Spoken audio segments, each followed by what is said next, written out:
ስለማይነገር ስጦታው እግዚአብሔር ይመስገን።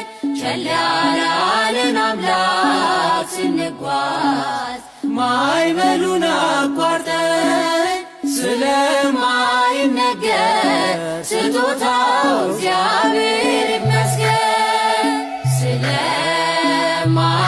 ስለማይነገር ስጦታው እግዚአብሔር ይመስገን። ቸል ያላለን አምላክ ስንጓዝ ማዕበሉን አቋርጠን